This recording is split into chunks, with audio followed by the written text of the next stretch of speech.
इस बार भंडासुर ने एक नहीं अनेकों असुरों को एक साथ भेजकर पुनः अपने कपट का परिचय दिया है।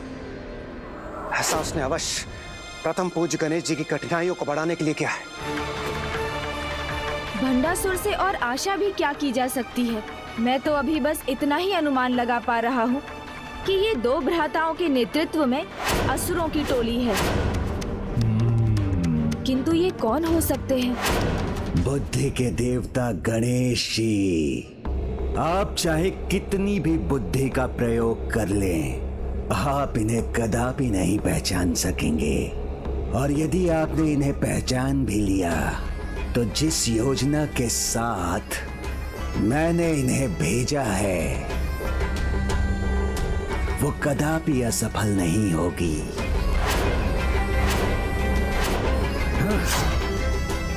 क्योंकि इनका तोड़ तो उनमें निहित है जिनको यहाँ लाना ही असंभव है। मुझे शीघ्र इनका परिचय ज्ञात कर इनके आक्रमण का तोड़ सोचना होगा।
माता की सेना तो पुनः उसी स्थिति में है जिसमें वो पहले भी थी, क्योंकि गणेश जब तक उन्हें इन असुरों का तोड़ नहीं सुझाएगा वो अपने अस्त्र नहीं उठाएंगे।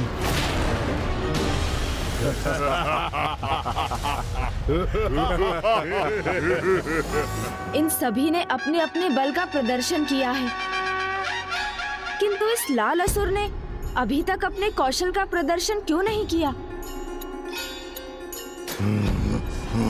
ये और इसके साथ दूसरा असुर भला कौन हो सकता है? इसके पहले कि ये माता की सेना पर अपना आक्रमण करें, मुझे इनका परिचय ज्ञात करना ही होगा। बहुत दुख हो रहा है आप सभी को अस्त्रहीन देखकर। और यदि तुम सब यही सोच रही हो कि हम अस्त्रहीन नारियों पर वार नहीं करेंगे, तो तुम ये सबसे बड़ी भूल कर रही हो। क्योंकि जो अस्त्रहीन होते हैं उन पर तो हमें वार करने में और भी आनंद आता है।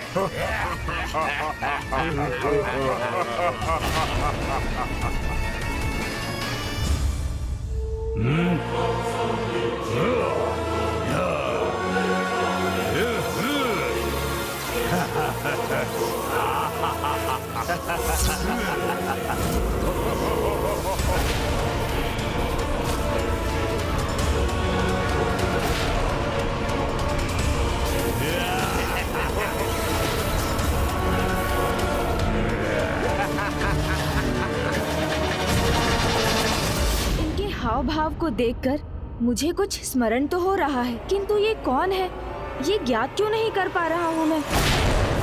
मुझे पूर्ण विश्वास है गणेश जी कि इस बार आप कदापि सफल नहीं हो पाएंगे। ये दुष्ट असुर तो किसी योजना के अनुसार आक्रमण करने के लिए तैयार है। गणेश जी अभी भी इन्हें पहचानने में असमर्थ है। कितना अच्छा होता हम इनके आक्रमण से पहले इन्हें पहचान कर किसी प्रकार से गणेश जी की सहायता कर पाते।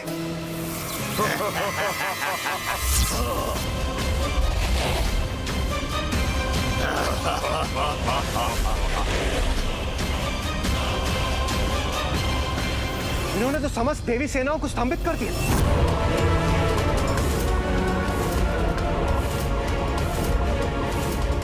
कुछ भी हो जाए, बिना विचलित हुए मुझे स्थिर भाव से विचार करना चाहिए।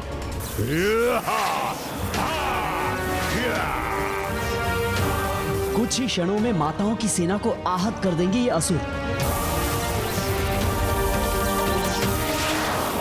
कितने दुष्ट हैं ये असुर, जो अस्त्रहीन माताओं पर इस प्रकार प्रहार कर रहे हैं। विवश हूं, अन्यथा अभी जाकर उचित उत्तर देता इन असुरों को। अनुज गणेश को अब शीघ्र ही कोई उपाय सोचना होगा, अन्यथा अनर्थ हो जाएगा।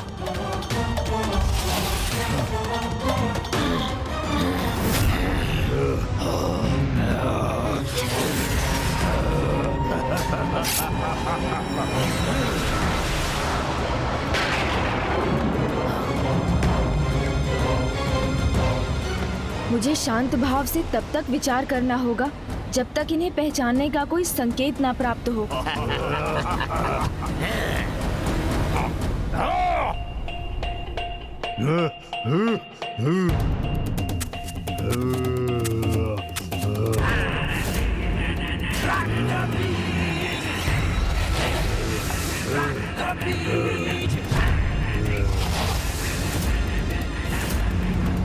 इस लाल असुर के साथ तो इसके अनेक प्रतिरूप भी हैं।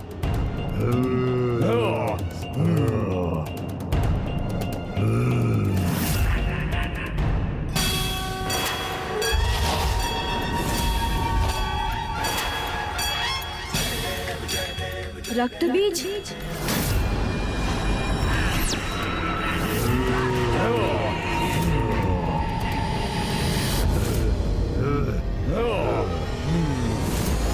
दिखा दी इस मूर्ख ने अपनी मूर्खता। थोड़ा समय और धीरज नहीं रख सकता था, कहीं गणेश जी शेष असुरों के विषय में ज्ञात न कर लें।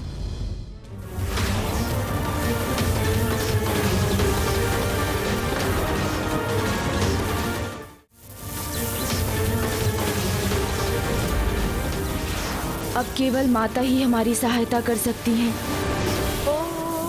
अस्य श्री चंडी कवचस्य ब्रह्मा ऋषिः अनुष्टुप छन्दः चामुण्डा देवता अंगन्या सोक्त मातरो बीजं दिग्बन्ध देवतास्तत्त्वं श्री जगदम्बा प्रीत्यर्थे सप्तशती पाठांगत्वे जपे विनियोगः। ॐ नमः चण्डिकाय।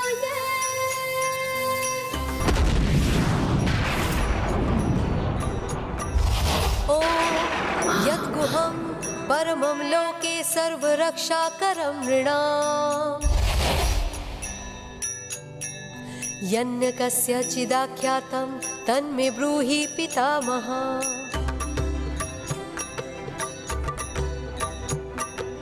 अस्ति द्यूतं विप्र सर्वभूतोपकारकं दिव्यास्तु कवचं। मैंने कहा था ना, ये नीले असुर चंडमुंड हैं, जिनमें अपने विद्युत रूपी अस्त्र से किसी को भी भस्म कर राख में परिवर्तित करने की क्षमता है।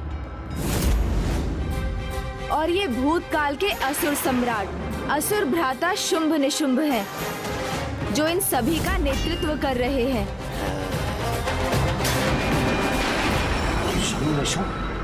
हाँ, उचित पहचाना आपने इसे। ये शुंभ निशुंभ ही हैं, जो पुनर्जीवित होकर आए हैं, इसलिए अब तो ये अपराजेय हैं। इनका तत्व इनका मद था, जिसे माता पार्वती ने भिन्न रूप धारण कर एक एक का संहार कर इनका अंत किया था, जिसके लिए माँ ने मातंगी रूप धरा। फिर जल में प्रवेश कर अपनी श्वेत आभा से देवी कौशिकी को प्रकट किया, जिन्होंने विंध्याचल पर वास किया और माता विंध्यवासिनी का रूप लेकर सभी का वध किया। अर्थात सर्वप्रथम मुझे भी देवी मातंगी रूप में आना ही होगा। किंतु प्रभु महाशिव के मातंग रूप में प्रकट हुए बिना मैं देवी मातंगी स्वरूप कैसे ले सकती हूँ? और उसके लिए तो प्रभु को स्तंभन से बाहर आना होगा। और यदि वो अपनी स्तंभित अवस्था से बाहर आ गए तो उनके पाप स्वतः कहीं भंडासुर की ओर न बढ़ जाए और वो उसका साथ देने के लिए कहीं विवश न हो जाए।